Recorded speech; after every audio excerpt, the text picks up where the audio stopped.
how worried are you by the declines in the share price of Berkshire Hathaway, the difficulties the Zero. company's in? This No? is the third time that Warren and I have seen our holdings in Berkshire go down top tick to bottom tick by 50%. I think it's in the nature of long-term shareholding with the normal vicissitudes in worldly outcomes and in markets that the long-term holder has his quoted value of his stock go down and then by, say, 50%. In fact, you can argue that if you're not willing to react with equanimity to a market price decline of 50% 2 or 3 times a century, you're not fit to be a common shareholder and you deserve the mediocre result you're going to get, compared to the people who do have the temperament, who can be more philosophical about these market fluctuations.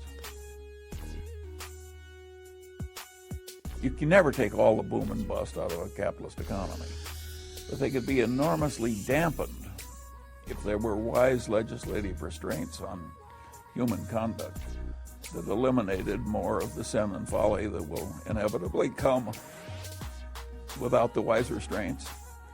And what happened in America is that the people who were making money out of a lack of wise restraints just got more and more power by doing more and more lobbying and making larger and larger political contributions, and being aided by a certain ideological nuttiness, which assumed that because free markets worked so well compared to, say, communism, that it automatically followed that if there were no laws at all restraining financial conduct, the economy would work better. And that's not so. The economy works worse if you allow unrestrained sin and folly in finance. That goes back all the way to the South Seas bubble. Without a system of wise restraints, gross immorality and extreme craziness will happen. In markets, they need to be dampened. Sin and folly needs to be stepped on. Both parties have wings that are full of idiots. That is the nature of the game. And the reason it's worked as well as it has is that the people in the middle have sort of over time tuned out the idiots on both sides. But every once in a while, the idiots get in control. And of course, that has terrible consequences. So you're really That's the nature of the system. You're thinking of the last 10 We went way too far in financial deregulation. And people were making so much money. And the economy was doing so well because it was being puffed up by this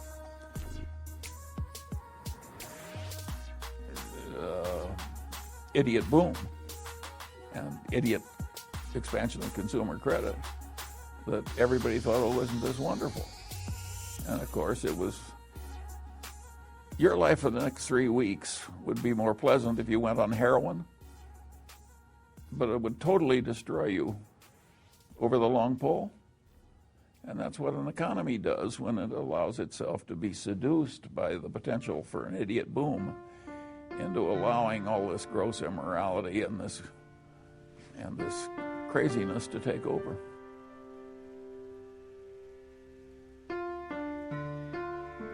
To his credit, of all the major figures, he's the only one who promptly said, I was a horse's ass. I'm ashamed of my lack of foresight. I missed this. Who else but Alan Greenspan is talking that way?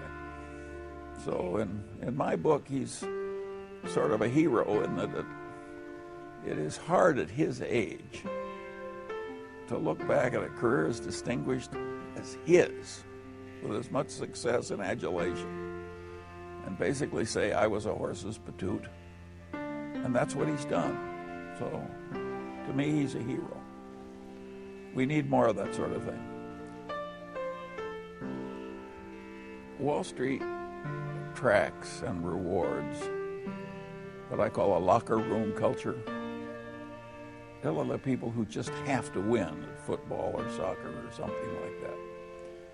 And they, in the nature, they're just so competitive that whatever A is doing, they have to be as good or better than A. And of course, Warren and I don't have those compulsions.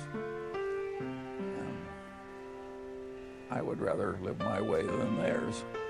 They do enormous damage to the rest of us with their damn locker room culture that has to win.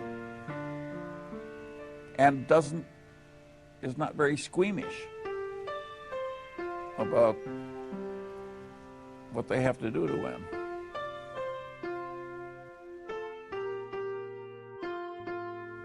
We have to deal in things that we're capable of understanding.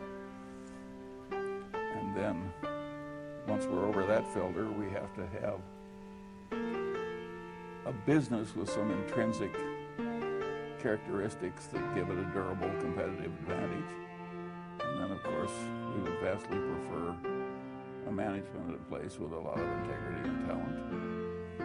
And finally, no matter how wonderful it is, it's not worth an infinite price. So we have to have a price that makes sense and gives a margin of safety considering the natural vicissitudes of life. That's a very simple set of ideas. And the reason that our ideas have not spread faster is they're too simple. The professional classes can't justify their existence if that's all they have to say. I mean, it's all so obvious and so simple. What would they have to do with the rest of the semester?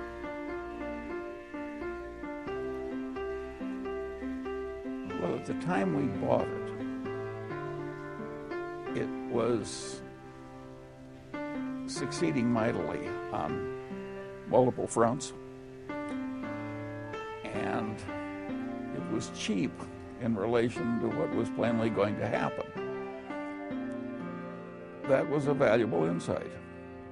There are times when even a company as big as Coca-Cola is too cheaply priced by the market, considering what it's going to do for the shareholder. And there are times when we can figure that out, and there are times when we can't. And the times when we can figure it out, we tend to go in heavily. For many, many months, we were buying as much Coca-Cola as we could buy, roughly a third of the volume trading, every day for months. So we were very aggressive in buying into Coca-Cola.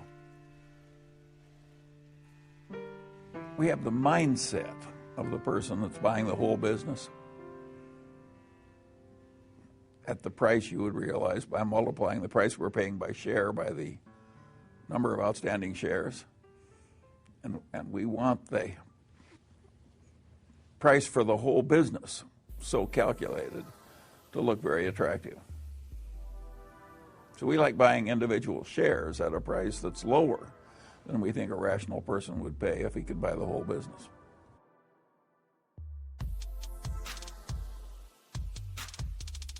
Warren would have been a huge success if Charlie Munger had never lived.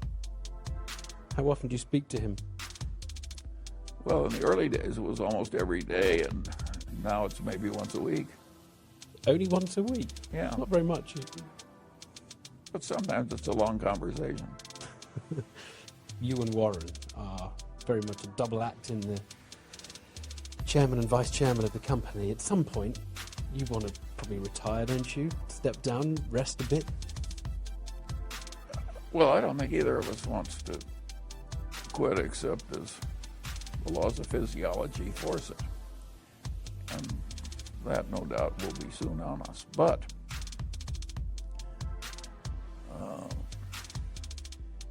you got to remember that Berkshire is probably the most decentralized big corporation in the world.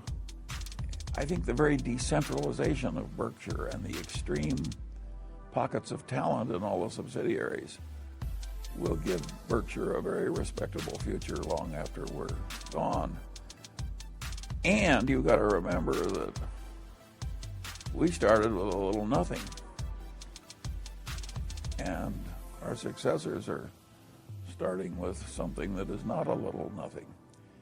And you ought to be able to achieve a lot more when you're given a mighty hand than you were when you start with a little nothing. Now, they won't be able to multiply money as fast per share, because that can't happen when you're working with such large sums.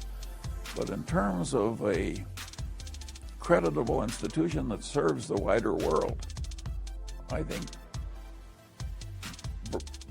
Bircher's contribution after Warren is dead will utterly dwarf the contribution made while he was alive.